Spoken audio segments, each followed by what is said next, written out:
Hello everyone and welcome back to my channel. It's me again, Chelsea, and it is that time again. It is the mid-year book freakout tag. I am here to do that. I don't know why I keep spreading my arms out. It's not like you can see my whole arms. It's here. Woo! And we are going to be looking back through the questions. So I'm kind of running off what I answered last year. This is the third year I've done this video. I quite like doing this video. It's quite cool. Also, rewatching this video, I noticed how short my hair was. Like, my hair was here when I filmed this video last year. I mean, I'm in the same blinking place, but my hair is so much longer. Not that you care. I think it's also a lot warmer now when I'm filming this than when I filmed it originally, because past Chelsea is wearing a jumper. Present Chelsea is wearing shorts and a t-shirt because it's 24 degrees and rising. So that's fun. So we will go through all of the questions. I will talk about some of the amazing books that I've managed to read so far this year. And like I said in last year's video, the only question I probably won't talk about is a book that made you cry. Books don't make me cry. It's very rare. Maybe one day there will be a book that makes me cry. I don't know. There's a first for everything, but for now I'm going to take that question out and ignore it because I haven't cried at anything. So let's get straight in to the rest of the questions. Okay, so question number 1, how many books have you read in the year 2022? So I need to actually look at Goodreads for this because I think it's 42, 43, 42. I feel like it's 42, but we're gonna check. So I have read a grand total of 43 books so far this year, and I believe last year at this point, or whatever point I posted this video, I'd only read 31. So I'm already doing better, and bearing in mind past Chelsea used to sit and work from home and read a lot more. I don't know how that's happened. So question number 2 is the best book that you've read so far in the year 2022, and for me it is this book. It is Voice of War by Zach Argyle. This is the first book in his, I think this is his first ever trilogy, which is called the Threadlight Trilogy. I loved it. 5 stars. As I'm filming this, I've literally just read the sequel. Again, 5 stars. I am eagerly awaiting the third and final book, which is coming out in August. I cannot wait to read it. This book is one that you 100% need to check out if you love in-depth magic systems, watching relationships grow. There's not a lot of romance in this book. There are relationships. There are already like cemented relationships. Our main character Chris is married and they've got a newborn baby at the start of the first book, so there's that kind of thing, but there's none of this like romance heavy writing, which I personally love. So if you're like me, you don't really want a lot of romance, but you want a really cool magic system, something that I've actually never read before. The whole premise of how this magic system works is incredible, and in the second book we learn even more lore about how it's actually possible for these characters to have these powers. You need to check it out, 100%. First and second books, 5 stars. The third book is a 5-star prediction for me. Make sure you go and check it out. Question number 3 is what is the best sequel you've read so far in 2022? And for me, that is this, The Darkest Dusk by D.W. Ross. This is the sequel to Cold from the North, which is the first and this is the second book in the Onyxborn Chronicles. I am eagerly awaiting book number 3. It is due out this month, so I cannot wait to dig right into it. But for me, the reason this is the best sequel that I've read so far, I mean, I could also say Stones of Light by Zach Argyle, because again that was a 5-star read, but I don't want to keep harping on about one series. I want to talk about a range of books.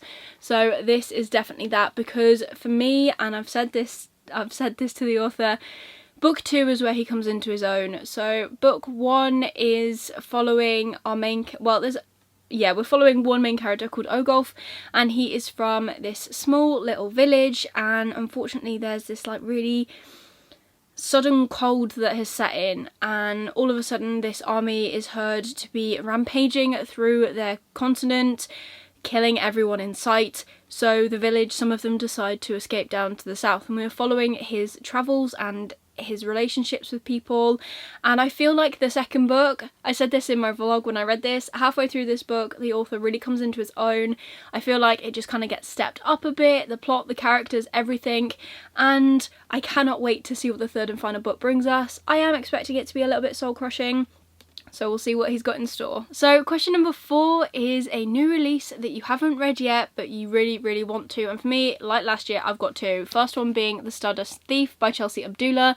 I really want to get to this book. I don't know why I'm putting it off. I do know I'm putting it off. I've got so many books currently on the go that I'm currently needing to read.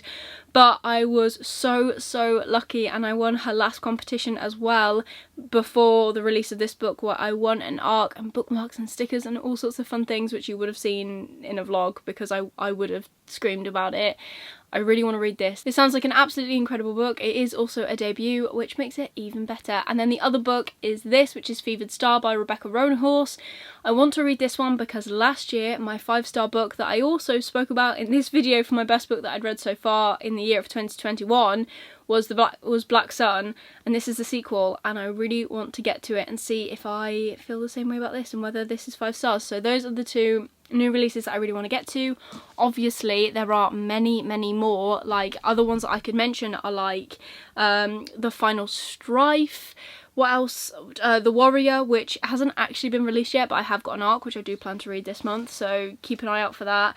And obviously the Book of Gothel as well, but again that releases at the end of this month, so they don't really count their ARCs.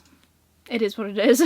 So the next question is your most anticipated release for the second half of the year, and I have a few. I don't really know. So obviously now it is Bonds of Chaos by Zach Argyle, which is the 3rd book to that. It is The Fury of Fate by D.W. Ross. Very looking forward to that. What else have I got on pre-order? Many things, but those are 2 self-published ones that I am very excited for. And then 2 other mentions from like a traditionally published sense. One would be Babel by R.F. Kuang. Looking forward to that. I've heard a lot of good things about that. I'm also really excited for The World We Make, which is the new N.K. Jemisin book, and I'm looking forward to that one as well because I really enjoy The City We Became, and I want to see where the rest of that series goes, which I didn't even realise was a series. To be fair, it could have quite easily been a standalone, but it's a series, so we'll see where the series goes. So question number 6 is the biggest disappointment, and for me this isn't because it was like 0 stars or anything, but it is House of Sky and Breath, because I did enjoy it. It was still a 4 stars. It wasn't a 5 stars. It didn't make me want to cry. I'm very interested in like the ending and how we're switching into what we're switching into. I can't really say a lot about it because I think it will spoil the ending.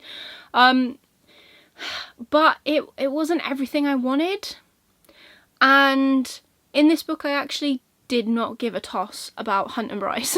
I wanted to know about anyone else really, and I think that isn't good, so hopefully it's even better in the next one. I mean, it was still 4 stars, but it was a 4 stars because I love Rune.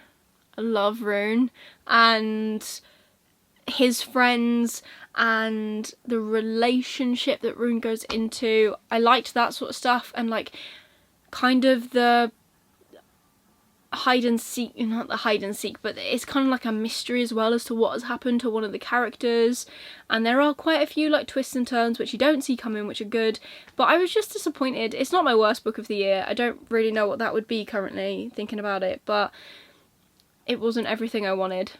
Please don't hate me for it. Question number 7 is your biggest surprise, and for me that is 100% Girlsel by I Anonymous. So this took me ages to read, and the author very kindly said it's still fine because everyone knew I was reading about Girlsel with the whole time I was reading it, because it took me so long to read a book this size.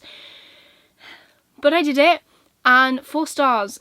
This was a really big surprise for me because when I started it, I saw the historical fiction and I was like, not sure if this is going to be exactly what I want. There isn't masses of magic and fantasy elements in this book. Obviously there is a dragon, but no one's like wielding all these different powers, and it is very arcane in the magic, like quite standard really, which is still amazing and it's done really well. But I was like, oh well, it's nothing completely different. However, the more I read and the further I got into it, the more I fell in love with this book. It is so good. It is definitely an alternate history that you can believe. Like, if my British history, if someone said to me, yeah, there was actually a dragon that controlled death cults, read this book, this is how it happened, I'd be like, oh yeah, that makes sense, like complete sense. Because I think, and I'm not a massive history buff, I used to be when I was growing up, but this is not my strong point. Medieval Britain is not me. But I feel like it is quite good, and there's elements in this that I loved. So like we've got George, as in King George, who slayed a dragon, so there's a bit of foreshadowing in there. Whether that happens, I don't know, but that's the idea that I get. Then we also have Morgana, as in Morgana and Merlin and Arthur, and that premise, which is amazing. But it's not just about England. We're going to the desert, we're going all over the world, and it ties in so nicely. So 1000% this was my biggest surprise. I know so many people who have also read it absolutely loved it and thought it was fantastic. Cannot wait for the sequel. I believe I'm getting the sequel, an arc of the sequel, in August, either the end of July or August, so keep an eye out for that because I will be reading that, and hopefully it'll take me a lot less time than it took me to read this one. Question number 8 is your favourite new author, so new to you or newly discovered, and for me it is always going to be D.W. Ross. I absolutely adore this author. So not only are his books amazing, they are, but him as a person, he is absolutely lovely. I had the joy of interviewing him as well this year, which, I mean, if you'd have told past me that the author that I'm going to talk about in this video is one that I've actually spoken to, I would say no way, but I managed to actually interview him. I interviewed him a couple of months ago now. If you're part of the SFF Oasis, there is a link in the Discord where you can go back and listen to that interview. It's great fun. I really, really enjoyed it. We had a fantastic time. But I read the first book, Cold from the North, earlier this year, and obviously I've read the sequel much recently. That's not English. I've read the sequel recently, and I'm eagerly awaiting the third book. So essentially I'm probably going to have his whole trilogy read in this year, and he's just a lovely person. If you want to check out his books, definitely do. They're really, really good. They're amazing. I had a great time. I love the characters, and I feel like the development throughout the second book is definitely where it's at. So I just can't wait to see what happens in the third book. But yeah, I think definitely he's my favourite new to me author, and he is new to many people because this is his first ever trilogy, and he's already got ideas for his next series, so I'm very excited to see what he does with that and see how his writing just progresses as he like figures out what he likes to write and everything. Love that I'm around for the journey. So question number 9 is debuts that you were excited to get to ASAP, and of course we've already spoken about The Stardust Thief, but that is on this list. What else is on this list is The Final Strife by Sahara El Arifi. I'm so sorry if I'm butchering that, but I've got this. Okay, so the next question is one that I struggled with last year and I'm still struggling with it now, and that is your newest fictional crush. So for me, I think it's not really a fictional crush, but it is like a little soft spot. I have a very big soft spot for Alvarax out of the Threadlight series by Zach Argyle. Oh my goodness. Like, I don't even know, I can't really place like how old he's meant to be, but in my head he's my age, and that's okay. And he's just like trying to do his best, and he does do his best, and he's got all these things that he's fighting against inside himself, and oh my god, I just love him. I actually do. I don't know if it's really a crush per se.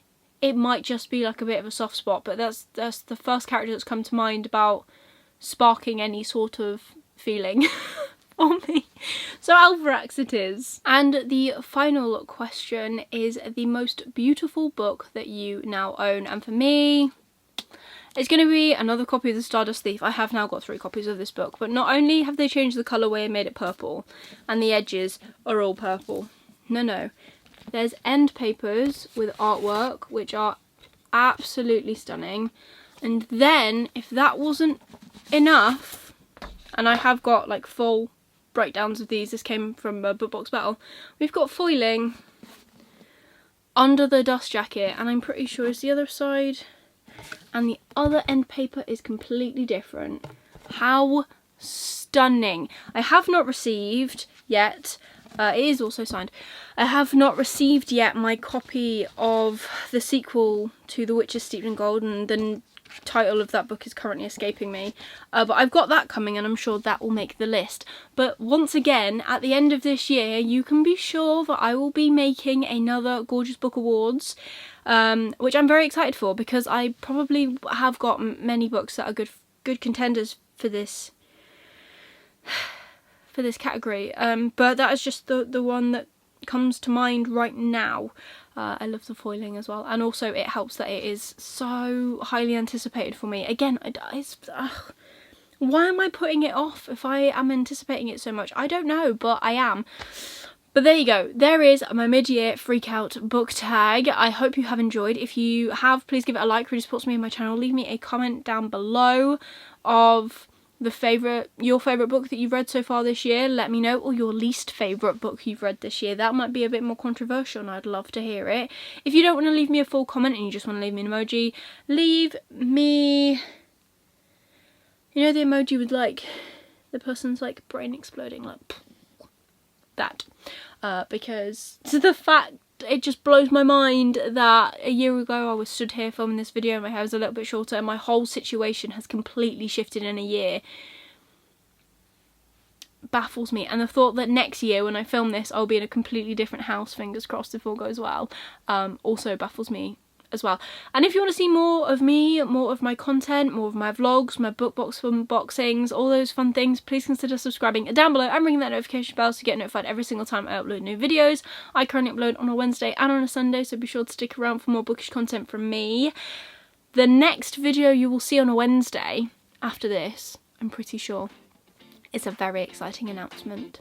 So be sure to come back and subscribe and ring the bell to get notified and you don't miss that. But otherwise, that is everything. I hope you're having an amazing day and I'll see you soon in the next video. Bye.